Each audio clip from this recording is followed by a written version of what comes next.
Method of integration, हम लोग integration कैसे करते हैं। आप लोग 12th में आ गए हैं, इंटीग्रेशन करने के लिए आपको अलग अलग मेथड का यूज करना पड़ेगा, ठीक है ना।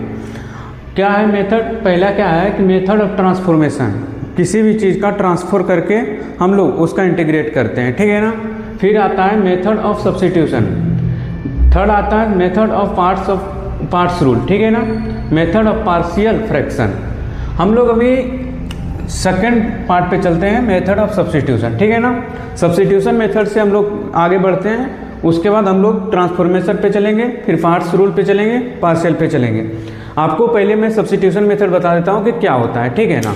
उसके बाद हम लोग आगे चलते चलेंगे, ओके। चलिए हम आगे चलते हैं, इसको इरेज करता हूँ। है आपका मेथड ऑफ सब्स्टिट्यूशन, ठीक है ना।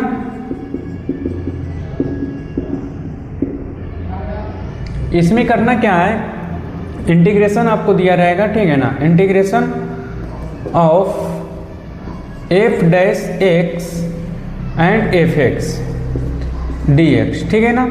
हम लोग क्या करेंगे, एफ एक्स को, एफ एक्स का डेरिवेटिव एफ डैश एक्स होता है, राइट। तो f x is equal to t let करेंगे, ठीक है ना। Let f x is equal to 2 differentiate with respect to x, तो f dash x is equal to D t upon d x, इसके form में रहेगा, ठीक है ना। ये प्रोडक्ट रूल के फॉर्म में है। तो यहाँ पे क्या है, F dash x D x is equal to D T, and this function को हम लोग क्या करेंगे, इंटीग्रेशन में पुट कर देंगे। नाउ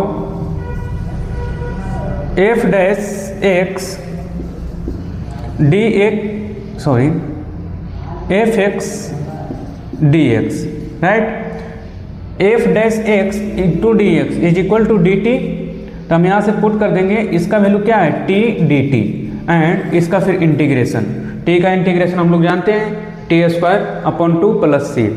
दूसरा मेथड इसका होता है integration of f dash x upon F x.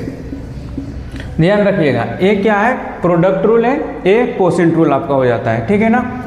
अब इसको फिर से मैं लेट करता हूँ, let f x is equal to t differentiate with respect to x, f dash x is equal to D t by d x. D x को इस side लेकर आएंगे तो f dash x D x is equal to D t, okay. अब इसको मैं put कर देता हूँ मेन इंटीग्रेशन में। मेन इंटीग्रेशन क्या है, F dash x D x is equal to D T and f x is equal to t. अब इसका इंटीग्रेशन क्या होता है, लॉग टी प्लस सी। अब टी का वैल्यू क्या था, एक फंक्शन था, ठीक है ना। तो a log f x plus c, a final answer आ गया है, ठीक है ना। ये होता है मेथड ऑफ सब्स्टिट्यूशन। इसके ऊपर में इसके एक एक एग्जाम्पल से मैं समझते हैं कि एग्जाम्पल में क्या होता है, ठीक है ना। चलिए एग्जाम्पल हम देखते हैं, क्लियर है ना।